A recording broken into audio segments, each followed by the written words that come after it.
नमस्कार। मैं हूं प्रेम कुमार। प्रेम से बोलो, सत्य बहुमत। आपका स्वागत है।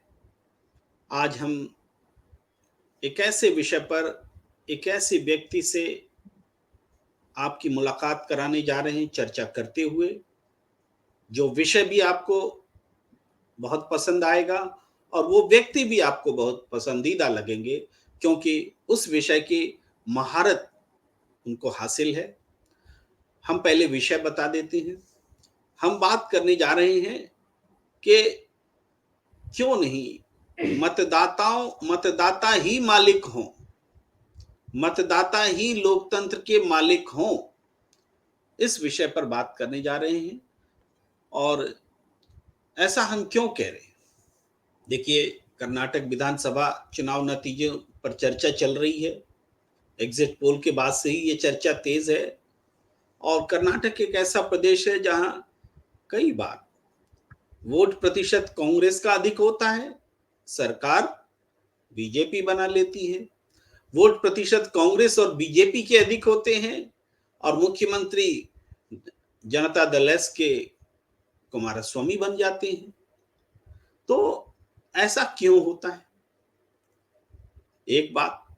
दूसरी बात और भी, अभी सुप्रीम कोर्ट ने भी कई फैसले दिए हैं कि दिल्ली में फैसला आया कि एलजी एलजी का मतलब सरकार नहीं। एलजी से मतलब आप वो एलजी फ्रिज और एलजी टीवी मत समझिएगा। मैं लेफ्टिनेंट गवर्नर की बात कर रहा हूँ। लेफ्टिनेंट गवर्नर सरकार नहीं हो सकते। इससे पहले केंद्र सरकार ने एक संशोधन करके लेफ्टिनेंट गवर्नर को ही सरकार बना दिया था। नतीजा, चुनी हुई जो सरकार थी दिल्ली में, अरविंद केजरीवाल जी की पार्टी, आम आदमी पार्टी की सरकार, वो उन पर शासन करने लगी। एलजी के मातहत हो गई सरकार।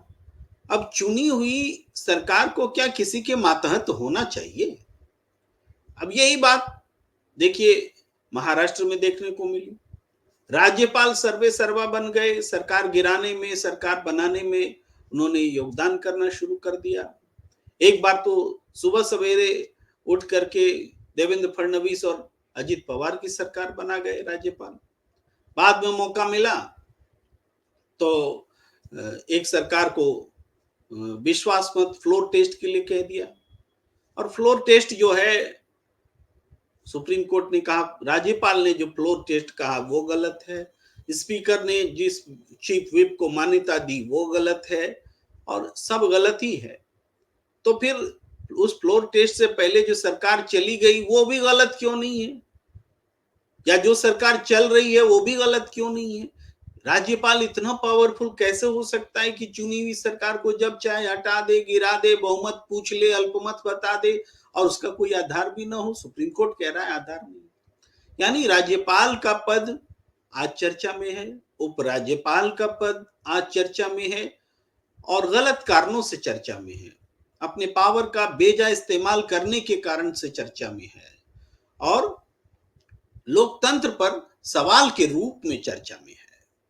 तो इन गंभीर सवालों पर चर्चा करने के लिए हम आपको रूबरू करा रहे हैं। स्वागत करते हैं अपने मेहमान सत्यदेव चौधरी जी का। आप सत्य बहुमत पार्टी के संस्थापक नेता हैं। सत्यदेव चौधरी जी, पहला सवाल, मतदाता ही मालिक हो, ये जो बात है ये तो संविधान की आत्मा कहती है, लेकिन ये बात हमें आजादी के 75 साल बाद कहनी क्यों पड़ रही है? जी। धन्यवाद प्रेम जी। देखिए, लोकतंत्र में तो सच्चा मालिक तो वोटर ही होता है। लोकतंत्र के अंदर ये जो चुने हुए प्रतिनिधि मालिक बन के बैठ जाते हैं, ये लोकतंत्र नहीं है। इसका मतलब हमारी अवश्य कहीं ना कहीं चुनावी प्रक्रिया के अंदर या बहुमत को हमने कैसे इसको परिभाषित किया, कैसे इसको माना बहुमत को, उसी के अंदर खोट है, उसी व्यवस्था के अंदर खोट है। तो इसके ऊपर दुर्भाग्य हमारा और हमारे देश का ये है कि ना तो वो चुने हुए विधायक या सांसद या नेता लोग इसके ऊपर चर्चा करते हैं, और बहुमत के ऊपर मैंने अभी तक गंभीरता से चर्चा करते हुए किसी पत्रकार को भी, किसी टीवी चैनल को भी और कहीं पर भी इसकी चर्चा के ऊपर मैंने मेजोरिटी के ऊपर बात करते हुए न सुना न देखा। तो इसका नतीजा क्या निकला? अब आप कल जो कर्नाटक के चुनाव आएंगे, परिणाम आएंगे कर्नाटक के, 3 पार्टियां हैं वहां पर मुख्य रूप से, बीजेपी, कांग्रेस और जनता जेडीएस। अब आप देख लेना, चाहे किसी का भी बहुमत आ जाए, चाहे किसी का भी बहुमत ना आए, और चाहे किसी का भी बहुमत कितना भी आ जाए कितना भी ना आए, ये सारे का सारा मामला फिर वही दबंगी और धनबलियों के हवाले हो जाएगा।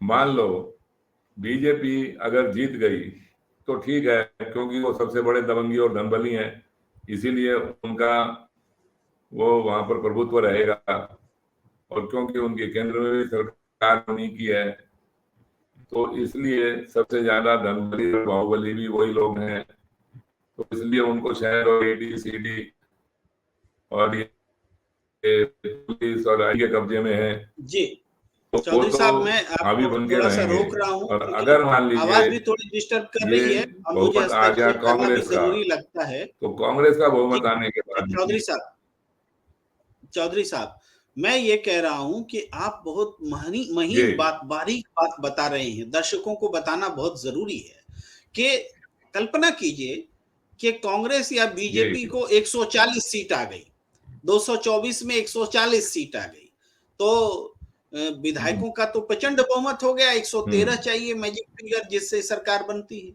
लेकिन फिर भी जी जी ये सरकार स्थायी रहेगी कोई नहीं जानता, ये बात आप कह रहे हैं, क्योंकि इस 140 में लालच से, डरा के, धमका के, किसी और तरीके से डिवीजन किया जा सकता है, उसको तोड़ करके उस पाले से इस पाले में लाया जा सकता है और एक नई सरकार का गठन किया जा सकता है। तो आप बहुत बारीक बात कह रहे हैं कि प्रचंड बहुमत ले लीजिए ना आप, लेकिन सरकार बनाने का जो तरीका है विधायकों के बहुमत वाला, वो उस जनादेश को भी दुत्कारता है, उसको खारिज करता है, जनादेश का अपमान करता है।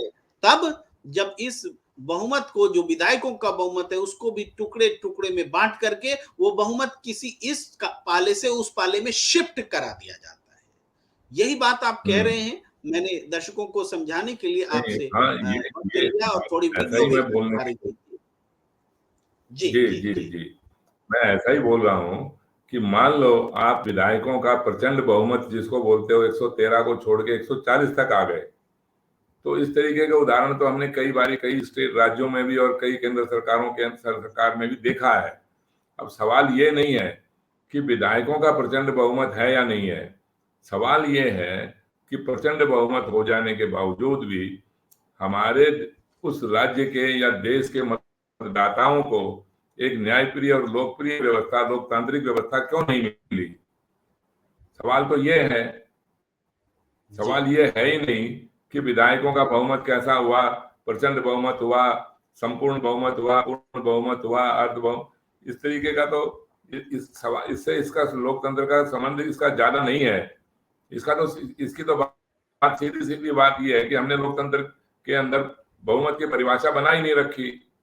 तो जैसे मर्जी बहुमत से आप सरकार बना लीजिए, आप चाहे वो प्रचंड बहुमत होगा, 140 विधायक होंगे या कम होंगे, या जोड़ तोड़ होगी, साठ गांठ होगी, खरीद फरोख्त होगी, कुल मिला के बात यह है कि वो न्याय जो मतदाताओं को मिल जाना चाहिए था चुनाव के बाद में, सरकार का गठन होने के बाद में, वो नहीं मिला, वो नहीं मिला। और इसका प्रमाण तो आपके सामने है पिछले 75 सालों से। कितने ही बार एक ही पार्टी के कितने ही बार सरकार बन जाने के बावजूद भी, कितना भी प्रचंड बहुमत आ जाने के बावजूद भी, अब क्या हमारी राजनीति की व्यवस्था है आप देख लीजिए। इसको तो प्रमाणित करने की आवश्यकता ही नहीं है। इसका मतलब यही है कि हमारा जो बहुमत का फार्मूला है, जो बहुमत बनाने का जो तरीका है, वो ठीक नहीं है। उन सांसदों या विधायकों के बहुमत से सरकार बनाते ही क्यों है? ये जब इसका जी कोई कानून नहीं है, मैं इसका कोई संविधान नहीं है, तो हम इसी इसका बात को एक एक प्रश्न के रूप में रख रहा हूं। हमने जी लिख रखा है कि लोकतंत्र में मतदाता ही मालिक हो, जी लेकिन कैसे हो? कैसे हम्म लोकतंत्र में मतदाता मालिक हो? हमने देखा हम्म कि हम्म मतदाताओं ने जनप्रतिनिधि चुने, सांसद और विधायक चुने। वो सदन में उनका प्रतिनिधित्व करते हैं, सरकार बनाते हैं और इसीलिए पावरफुल हैं। जो सरकार बनाएंगे वो पावरफुल हम्म होंगे। तो ये हम्म पावरफुल जो जनता का पावर कुछ विधायकों और सांसदों में आ गया, जनता ने जिनको पावर दिया और उन्होंने हम्म जो सरकार बनाई, वो हम्म इतना इधर से उधर होने वाला रहा, भ्रष्टाचार को हम्म बढ़ावा देने वाला रहा, गठबंधन की भ्रष्ट राजनीति को मजबूत करने वाला रहा कि हम्म जनता का जो मतदाता मालिक था, जिसने सांसदों विधायकों को भेजा सरकार बनाने के लिए, वो सरकार बनाने की प्रक्रिया से ही खुद दूर हो गई। जनता हम्म जनता खुद हम्म सरकार बनाने की प्रक्रिया से दूर हो गई और ये सांसद विधायक हम्म अपने हाथ में उस पावर को ले गए। इसी पावर को हम्म, खत्म करने की तो बात आप कह रहे हैं। जी जी। तो देखिए, ये तो एक बोलने की बात हुई ना, आपको भ्रमित करने की बात हुई कि मतदाता ही देश के भविष्य का भाग्य निर्माता है। ये तो बोलने का झूठा नारा, लुभावना नारा गढ़ दिया आपने। कहाँ है मतदाता? मतदाता उसका निर्णय कहाँ करता है? जब जिस राजनीतिक व्यवस्था में मतदाताओं के प्रतिशत की कोई आवश्यकता नहीं, कितने वोट लेके कोई जीतेगा इसका नहीं पता, कितना प्रतिशत कम से कम मतदान होना चाहिए ये भी नहीं पता, इसकी भी कोई सीमा नहीं है। तो मतदाता तो देखिए एक नाटक है। एक नाटक के अंदर मतदाता एक ऐसी भूमिका में आता है जो एक बारी थोड़े से टाइम के लिए आया और फिर अदृश्य हो जाता है। फिर उसके बाद में मतदाता की कोई भूमिका नहीं है, मतदाता का कोई इसमें लेना देना ही नहीं है। आप मुझे बताइए जी कि सरकार बन जाने के बाद में या चुनाव हो जाने के बाद में मतदाता का क्या महत्व है? आज तक आपने कहीं देखा कि पिछले 75 सालों के अंदर कि मतदाता बीच के अंदर कहीं पर भी कुछ कर? मतदाता तो खाली केवल अगर कहीं बहुत ज्यादा रोष में या गुस्से में आते हैं मतदाता, तो किसी सड़कों पे खड़े होकर आंदोलन कर लो, प्रदर्शन कर लो और कोई भूख हड़ताल करके अनशन करके बैठ जाओ और पुलिस के डंडे खाने शुरू कर दो। मतदाता तो खाली इसीलिए है। मतदाता का और कोई भूमिका, प्रभाव, महत्व है ही नहीं। तो जो जो भी मतदाता ने तो अपनी पूरी की पूरी शक्ति हस्तांतरण कर दिया विधायकों को या सांसदों को, और उसके अंदर भी बहुत थोड़े से सांसद या थोड़े से विधायक मिलके सरकार बनाते हैं। मतदाताओं की कोई भूमिका ही नहीं है। सच्चाई तो यही है। इससे अच्छा ये हो कि इन विधायकों के बहुमत से सरकार बनती क्यों है, इन सांसदों के बहुमत से सरकार बनी क्यों? जब इसका कोई नियम ही नहीं है, तो हम उसके विकल्प के अंदर ये भी सोच सकते हैं कि भाई जिसके पास सबसे ज्यादा वोट हैं, जिसके पास, जिस राजनीतिक दल के पास सबसे ज्यादा वोट हैं, चाहे उसके सांसद या विधायक हारे या जीते, कितने भी वोटों से जीते, कितने भी वोटों से हारे, जैसे एक सांसद या विधायक जीता सबसे ज्यादा वोट लेके, उसी प्रकार वो राजनीतिक दल जिसको सबसे ज्यादा वोट मिल गए उसका बहुमत मान के उसको सरकार बनाने दो। फिर ये सारा झगड़ा समाप्त हो सकता है। फिर ये जो खरीद फरोख्त, दल बदल, वेब और ये सारी चीजों का निवारण हो जाएगा और एक आपको एक जिम्मेवारी और जवाबदेही की व्यवस्था बननी आरंभ हो जाएगी।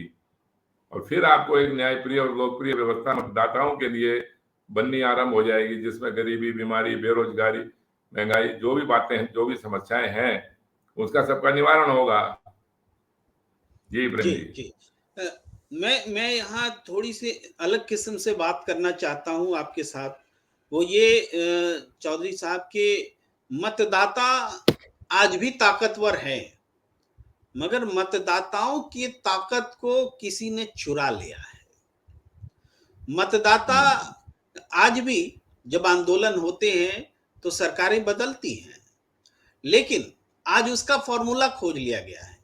आंदोलन बदलने से विधायकों की संख्या उस पार्टी से इस पार्टी में अधिक हो जाती है। एक एंटी हम्म इनकम्बेंसी होती है और विपक्ष में जो होता है उसको आंदोलन का फायदा हो जाता है और सरकार बदल जाती है, विधायकों की संख्या का गणित उधर से इधर हो जाता है। अब आज की राजनीतिक व्यवस्था ने इसका भी विकल्प निकाल लिया है, इसलिए अब आंदोलन भी होने बंद हो गए। क्यों? क्या कि विधायकों की संख्या को ही तो इधर से उधर करना है, तो इसको ही इधर से उधर करने का सिस्टम बना लीजिए, पार्टी तोड़ लीजिए, गठबंधन कर लीजिए, अपनी पार्टी के टिकट पर अपनी सहयोगी पार्टी के नेताओं को चुनाव लड़ा दीजिए। ये भी हो रहा है आजकल, खुलेआम हो रहा है, छोटे दल के साथ गठबंधन होता है। अब बड़ी पार्टी क्या करती है कि अपने टिकट से उनको चुनाव लड़ा देती है। तो इस तरीके से हम ये देखते हैं कि मतदाता ताकतवर होते हुए भी अपनी ताकत को किसी और के हाथों इस्तेमाल होने दे रहा है। मतदाता के पास विकल्प नहीं है, क्योंकि मतदाता फैसला तो दे देता है, जनादेश आता है, लेकिन उस जनादेश को इधर से उधर करने की ताकत चूंकि विधायकों में निहित है, पार्टियां उसका नियंत्रण करती हैं और कभी कभी विधायक भी पार्टी का नियंत्रण करने लगते हैं। तो इस स्थिति में मतदाता की ताकत कहीं खो गई लगती है। इस ताकत को कैसे जिंदा किया जाए, यही तो मतलब है लोकतंत्र में, मतदाता ही मालिक हैं हम बोलते हैं, लेकिन है वो एक अनुष्ठान भर रह गया है, वास्तव में उनके हाथ की ताकत कहीं और चली गई है। ये मेरे ख्याल से हम बात को इस तरीके से रख रहे हैं। आप इस चीज को आगे बढ़ाएं कि हम इसको कैसे करें कि मतदाता मालिक हो सके। जी नहीं, मैं आपकी इस बात से तो सहमत हो गया कि मतदाता एक बहुत ज्यादा गुस्से में या बहुत ज्यादा ऐसा कुंठित होता है तो परिवर्तन कर देता है। उसकी छटपटाहट ऐसी है, एक भ्रष्टाचार मुक्त राजनीतिक व्यवस्था को वो देखना चाहता है और इसलिए वो एक परिवर्तन करने में तो सफल हो जाता है, चाहे वो अपने किसी नेता का या राजनीतिक दल का परिवर्तन तो उसने करवा दिया, वो भी हमने देखा।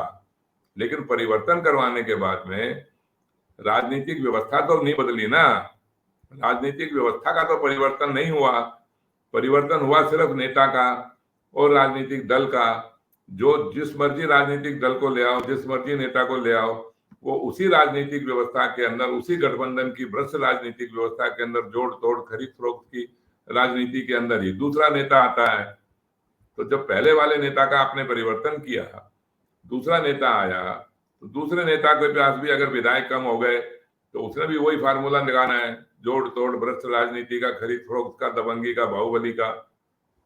तो राजनीतिक व्यवस्था एक अलग चीज है और राजनीति का, राजनीतिक दलों का, राजनीतिक नेताओं का परिवर्तन, ये दो अलग अलग भिन्न भिन्न बातें हैं। आप इनको मिक्स करके मत देखिए। राजनीतिक व्यवस्था बिल्कुल एक अलग चीज है, जिस राजनीतिक व्यवस्था के ऊपर हम चर्चा ही नहीं करते ज्यादा। हमारी राजनीतिक व्यवस्था क्या है, यही तो हमारे को समझना है और यही हम समझाने की कोशिश कर रहे हैं कि राजनीतिक व्यवस्था हमारी यही है कि हम चुनाव करवाएंगे, निष्पक्ष चुनाव करवाएंगे, लोकतंत्र को स्वीकार किया और बहुमत से सरकार बनाएंगे। तो ये जो भी कुछ बातें हुई, लोकतंत्र भी हुआ, वो झूठा लोकतंत्र हुआ या सच्चा हुआ, चुनाव भी निष्पक्ष हुए या नहीं हुए, लेकिन बहुमत का तो कम से कम एक ऐसा फैसला करिए कि भाई चुनाव होने के बाद में इस तरह से बहुमत बनेगा। मैं तो ये कहता हूं कि भाई मतदाताओं के बहुमत से, मान लो आपने वोट दिया, आपका उम्मीदवार हार गया, तो मतदाता थोड़ी हार गया, वोटर थोड़ी हार गया। वोटर ने तो वोट दे दिया, अपने देश की राजनीतिक व्यवस्था से सहमत होकर उसने उसको वोट दे दिया। तो वोट देने के बाद में वोटर तो हारा ही नहीं। अब आपने तो वोटर को भी हरवा दिया, उम्मीदवार तो हारा तो हारा, लेकिन वोटर भी हार गया। क्या वैल्यू, क्या क्या क्या महत्व है उस वोटर का जो जिसने वोट दिया और उसका उम्मीदवार हार गया। और इस तरीके के 70% वोटर हैं, 70% वोटरों के तो उम्मीदवार सारे हार जाते हैं। लेकिन यहाँ चौधरी साहब, ऐसा तो होगा नहीं कि वोटर जिसको वोट दे सब जीत जाएगा, कोई तो हारेगा ही। तो जो हारेगा तो वहां तो वोटर भी हारा हुआ माना जाएगा। लेकिन हम हारा हुआ नहीं मानते हैं। क्यों? इसका कारण यह है कि लोकतंत्र में विपक्ष की भी एक भूमिका होती है। तो जो विपक्ष जिसको कि कम सीटें आई हैं और ज्यादातर उसके उम्मीदवार हारे हैं, तो वो जो हारे हुए लोग हैं उनका एक रोल है विपक्ष की भूमिका निभाने का। इसलिए हम कहते हैं कि मतदाता हारते नहीं है। लेकिन मतदाता तो 2 हिस्सों में या 3 हिस्सों में या कई हिस्सों में बंट करके वोट करते ही हैं, विचार के आधार पर, अपनी पसंद नापसंद के आधार पर। तो हम इसको ऐसे अगर कहेंगे कि मतदाता कभी हारता नहीं है, तो मतदाता कभी नहीं हारता। लेकिन मतदाता इसलिए नहीं हारता क्योंकि लोकतंत्र में उसकी भागीदारी विपक्ष के रूप में भी बनी रहती है। जी नहीं, लेकिन मान लीजिए ऐसे मतदाता का, उसके वोट का क्या हुआ कि जिसके वोट से ना तो पक्ष बना ना विपक्ष बना, उसके वोट से ना तो सत्ता वाला कोई जीता और ना विपक्ष वाला जीता। ऐसे वोटर का आप क्या करोगे? ऐसे वोटर कितना प्रतिशत वोटर है, इसका कोई सर्वे करवा लीजिए। और मैं जब ये कहता हूं कि भाई मतदाता के बहुमत से सरकार बनेगा, तो चाहे वो किसी प्रकार के भी मतदाता है, किसी प्रकार का भी वोटर है, चाहे उसने सत्ता को वोट दिया, विपक्ष को वोट दिया, या उसके वोट से सत्ता पक्ष बना या विपक्ष बना, या उसके वोट से सब कोई कुछ नहीं बना, तो भी हम उसके वोटर की तो गिनती गिन रहे हैं। उसने किसी ना किसी को तो वोट दिया है ना। और अगर उसके वोट को हम महत्व दे रहे हैं, उसके वोट के बहुमत को हम बहुमत मान रहे हैं, उसके वोट को हम गिनती में जब जोड़ेंगे, फिर तो उसका महत्व बना ना। जी हम यहाँ आप ठीक कह रहे हैं। जी सत्य बहुमत की राजनीति में प्रेम जी, एक भी वोटर हारा हुआ नहीं होगा, ये मेरी गारंटी है। आप जैसे मर्जी चर्चा करके देख लीजिए। सत्य बहुमत की राजनीति में जब मतदाताओं के बहुमत से सरकार बनेगी, एक भी वोटर नहीं हारेगा, तब जाके वोटर शक्तिशाली बनेगा, तब जाके वोटर वो वोट देगा। साहब, उस समय भी जो मतदाता हारा हुआ नहीं है, उसका आधार यही होगा कि सत्ता के अलावा विपक्ष में भी उसकी भूमिका होगी। देखिए, सत्य बहुमत की सियासत हो जाए, राजनीति हो जाए, उससे व्यवस्था बन जाए, उससे सरकार बन जाए, तो उससे क्या है कि जिस पार्टी को सबसे ज्यादा बहुमत मिले, सबसे ज्यादा मतदाताओं का वोट मिले, वो सरकार बना लेगी, लेकिन बाकी पार्टियों को जो वोट मिला है, उनको तो विपक्ष का रोल देना ही पड़ेगा। तो हम वहां भी मतदाता को हारा हुआ नहीं बोलेंगे। मतदाताओं की भूमिका विपक्ष के रूप में है। बहुमत वाली मतदाता सरकार बना रहे हैं, और वो मतदाता जो कि अलग राय रखते हैं, वो विपक्ष की भूमिका में है। यही तो है परिभाषा। जी नहीं, लेकिन मैं तो ये कह रहा हूं कि जो मतदाता के वोट से ना तो पक्ष बना ना विपक्ष बना, विपक्ष तो तभी बनेगा ना। सियासत में तो बनेगा। नहीं, विपक्ष तो देखिए तभी बनेगा, विपक्ष तो तभी बनेगा ना जब उस वोटर के वोट से विपक्ष वाला जीत जाए, सांसद या विधायक बन जाए। मान लो उसके वोट से ना वो सांसद बना ना विधायक बना, उसका वोट कहां गया उस लोकतंत्र के अंदर? मैं ये कहने का प्रयास कर रहा हूं। हाँ, मैं आप लोगों उस बात को थोड़ा सा एलोबरेट करता हूं। आप ये कह रहे हैं कि हारे हुए उम्मीदवार तो ज्यादा होते हैं जीतने वालों की तुलना में। संसद में 543 पहुंचे, उम्मीदवार तो हजारों रहते हैं। उन हजारों उम्मीदवारों को भी तो वोट पड़े होते हैं, लेकिन वो हार करके बाहर होते हैं। वो सत्ता पक्ष के भी होते हैं, वो विपक्ष के भी होते हैं, वो निर्दलीय भी हो सकते हैं, ये स्टेट पार्टी के भी हो सकते हैं और नेशनल पार्टी के भी हो सकते हैं। तो वो हारे हुए मतदाता, उनकी जो भूमिका है, वो आज विधायकों या सांसदों वाली व्यवस्था में नहीं बनती है, वो काउंट नहीं की जाती है। यही आप कह रहे हैं। आप कह रहे हैं कि सत्य बहुमत की जब सियासत होगी, तो मतदाताओं का एक वर्ग सरकार बनाने में प्रत्यक्ष रूप से अपना योगदान कर रहा होगा कि वो बहुमत वाले मतदाता जो इस पार्टी के पास हैं, उनकी सरकार बने, और बाकी मतदाता जो उस पार्टी के पास नहीं, दूसरे के पास में है, वो विपक्ष की भूमिका निभाए। तो उसमें उनका योगदान सीधे तौर पर लोकतंत्र में डायरेक्ट हो जाता है। किसी भी सांसदों और विधायकों की जरूरत नहीं रह जाती है, और वो वैसे वोटर भी नहीं रह जाते हैं जो कि हारे हुए उम्मीदवारों का वोटर बोल करके आज की व्यवस्था में दरकिनार कर दिए गए। यही मैं कह रहा हूं। या हाँ जी जी, मैं आपकी बात को समझते हुए ये फिर ये कहने की कोशिश कर रहा हूं कि एक सारा ही सदन, चाहे वो राज्य का है या केंद्र का है, वो पूरे का पूरा सदन पक्ष का और विपक्ष की भूमिका क्यों नहीं निभा सकता? हमने क्यों जबरदस्ती इसको पक्ष और विपक्ष के अंदर, झगड़े के अंदर डाल दिया? क्यों सत्ता पक्ष और विपक्ष पार्टी बन गई? एक हमने देश को लीड करवाने के लिए, देश का एक प्रतिनिधि बनाने के लिए हमने एक प्रधानमंत्री चुन लिया, प्रधानमंत्री बन गया, फिर तो वो जितने भी सांसद हैं, किसी भी दल के हैं, वो तो पूरे देश के सांसद हैं, पूरे देश के सांसद हैं, क्योंकि उनके कोई भी बिल पास या फेल करने से वो खाली एक पार्टी का तो बिल बनता नहीं है। जो कानून बनेगा वो कानून तो पूरे राज्य के लिए, सबके लिए लागू होगा। वो कानून तो अगर संसद में लागू होगा तो सबके, पूरे देश के लिए लागू होगा। तो वो पूरे का पूरा जो सदन है, वो सारे का सारा सदन पक्ष या विपक्ष की भूमिका में क्यों नहीं आ सकता? क्यों हमने व्हिप और दल बदल के कानून बना दिए?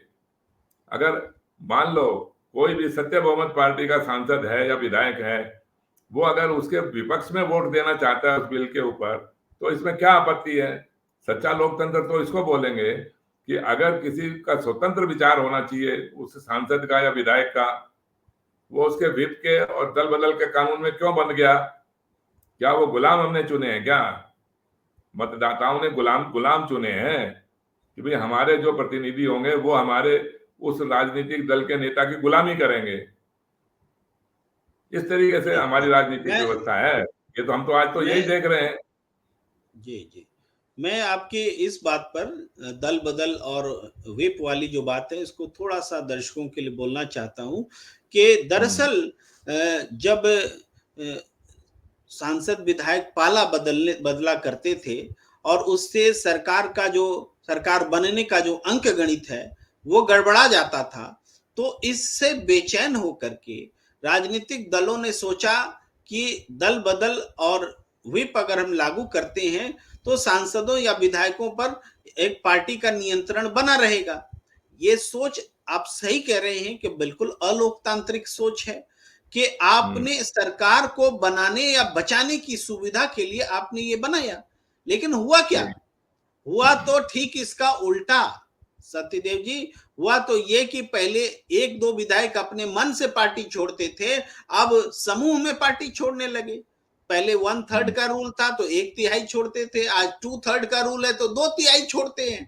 यानी पार्टियों में बड़े पैमाने पर टूट-फूट होती है, बड़ा भ्रष्टाचार होता है, लेकिन घटनाएं तो बढ़ी हैं, सरकार और असुरक्षित हुई है, भ्रष्टाचार और मजबूत हुआ है। तो इस तरीके से आप बिल्कुल सही कह रहे हैं कि ये अलोकतांत्रिक भी है और ये प्रैक्टिस सरकार बचाने की, मैंने बस बात इतनी जोड़ी कि सरकार बचाने की गरज से आपने ये कानून लाए, ये व्यवस्था बनाई और वो व्यवस्था सरकार बचाने का मकसद भी पूरा नहीं कर सकी, उल्टा भ्रष्टाचार को और बढ़ावा दे गई, लोकतंत्र को कमजोर कर गई। और लोकतंत्र इस जगह पर है कि हम चर्चा करने के लिए मजबूर हैं कि जनादेश जिसे मिले उसकी हो सरकार, मतदाताओं को मालिक, लोकतंत्र में मालिक होना चाहिए। ये आज व्यवस्था है, हमें बात करनी पड़ेगी, जनता को वो मालिक वाला दर्जा लोकतंत्र में देना पड़ेगा। जी, आप आगे अपनी बात करें।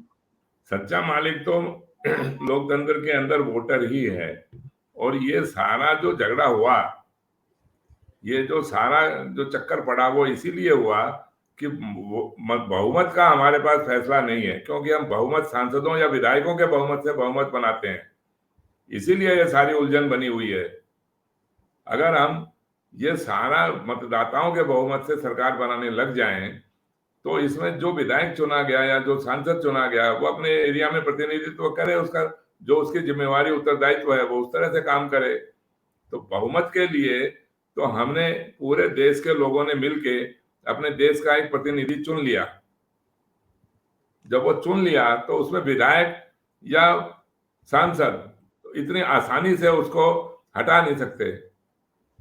ठीक है, किसी विशेष परिस्थिति के अंदर मान लो वो निरंकुश हो जाए, आपका जो प्रतिनिधि, जो हमने नेता बनाया देश का, जिसको हम प्रधानमंत्री बोले, वो अगर निरंकुश हो जाए, ज्यादातर लोग उससे अगर सहमत नहीं है या संतुष्ट हैं, तो उसका भी कोई नीति बनाई जा सकती है उसको हटाने की। वो कोई बहुत बड़ी बात नहीं है भाई, कितने सांसद या कितने विधायक या कैसे क्या होगा कैसे होगा, वो तो एक बहुत आसान है। लेकिन सबसे पहली समस्या जो बहुमत की है, वो बहुमत का तो फैसला करें। आज तक तो हम 75 साल से बहुमत का ही फैसला नहीं कर पाए कि बहुमत कैसे बनेगा। और बहुमत ना बनने के कारण ही पूरे का पूरे 75 साल, पूरे 5 साल हमने सरकार बनाने में, सरकार को बचाने में, दोबारा सरकार को बनाने में, इसी में बिता देते हैं हम लोग। और यही कारण है कि हमारे देश की व्यवस्था, हमारे देश की कम से कम आर्थिक व्यवस्था, राजनीतिक व्यवस्था तो एक पहलू है, उस राजनीतिक व्यवस्था का दूसरा पहलू है हमारा आर्थिक व्यवस्था, जो महंगाई, बेरोजगारी, बीमारी, गंदगी, इससे संबंधित है। आज देख लीजिए, देश की दुनिया की तुलना में हमारे देश का क्या स्तर है किसी भी बात के अंदर, चाहे शिक्षा में ले लो, स्वास्थ्य में ले लो, सुरक्षा में ले लो, बीमारी, बेरोजगारी, महंगाई में ले लीजिए, लोकतंत्र के अंदर ही आप ले लें, क्या क्या स्तर है हमारा। जो दुनिया के छोटे छोटे देश जो हमारे से बहुत बाद में आजाद हुए, 15-15, 20-20, ज्यादा से ज्यादा 25-25 साल के इतिहास उनका देखिए, वो आज कहां से कहां कितनी ऊंचाइयों पे चढ़े हुए हैं, छोटे छोटे देश भी। और हमारा इतना विशाल, इतना बड़ा देश होने के बावजूद भी आज हमारा क्या हालत है, मुझे ज्यादा उसका बखान करने की आवश्यकता नहीं है। आप सड़कों पे चल के देख लीजिए क्या हालत है हमारी, पानी नहीं है, साफ हवा नहीं है। तो ये राजनीतिक व्यवस्था हमारी ठीक नहीं है, इसी वजह से हमारी आर्थिक व्यवस्था ठीक नहीं है। हमारा एक्सपोर्ट हमेशा ही कम होता है, इंपोर्ट हमेशा ही ज्यादा होता है। हमारा आज के दिन जो फॉरेन एक्सचेंज जिसको हम बोलते हैं, पाउंड डॉलर का जो भाव है, वो देखते देखते क्या रेट हो गया उसका। आपको पता होना चाहिए कि बांग्लादेश की करेंसी आज से मात्र 10-12 साल पहले हमारे से करीब करीब आधी थी, यानी 1 रुपए के 2 टके मिलते थे, 2 टके से भी ज्यादा मिलते थे। और आज ये हालत है कि 1 रुपए का मात्र 1 रुपया 1.10 या 15 टका मिलता है, यानी बराबर हो गया रुपए और टके का भाव, बांग्लादेश की करेंसी का भाव।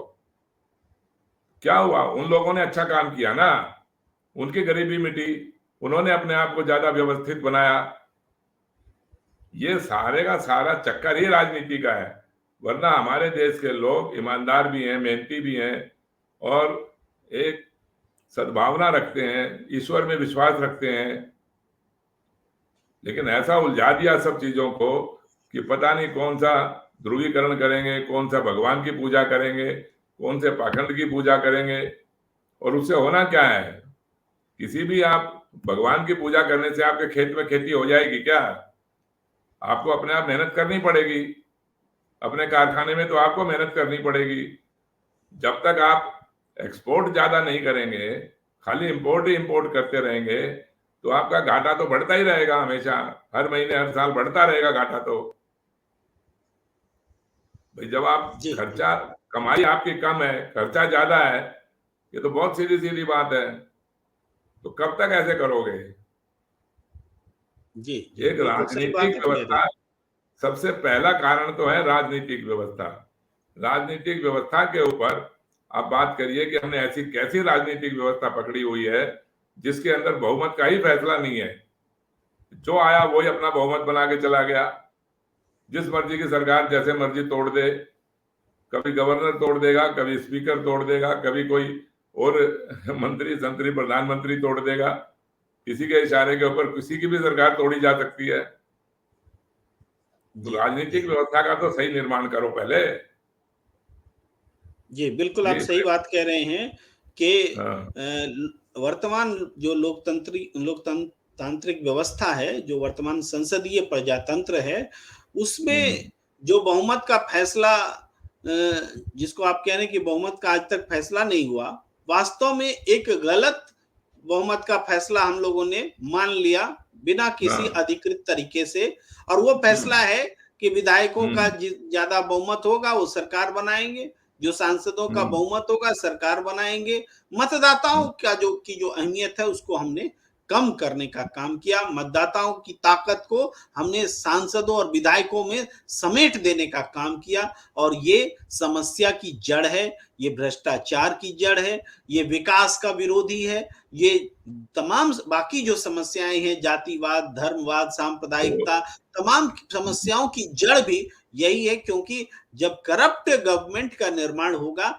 तो करप्शंस कैसे खत्म होंगे? करप्शन सिर्फ आर्थिक नहीं, तमाम तरह के करप्शंस। तो मैं एक आखिरी तो ये टिप्पणी आपसे मैं लेना चाहूंगा हम्म, कि क्या ये आप तो इस बारे में क्या पहल करने जा रहे हैं? क्या विभिन्न राजनीतिक दलों से बात करेंगे?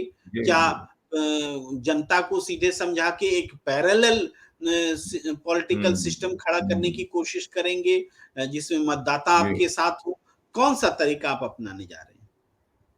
देखिए, पहली बात तो ये है कि ये जो सांसदों या विधायकों के बहुमत से सरकार बनाने का जो आपने राजनीति बनाई, हमने राजनीति बनाई, ये कहां से ली, कहां से इसकी चर्चा हुई, कौन से बहुमत से हमने इसका निर्णय लिया हुआ है, कौन से चुनावी भाषण के अंदर हमने इसके ऊपर भाषण दिए, कौन से किसी भी राजनीतिक पार्टी के किसी मैनिफेस्टो में कुछ लिखा हुआ है क्या? कहीं पर भी कुछ नहीं है। तो ये मामला यही है कि इसका मेन एक बात ये हो गई कि दबंगी और धनबली वो इसका बहुमत का फैसला कर लेते हैं।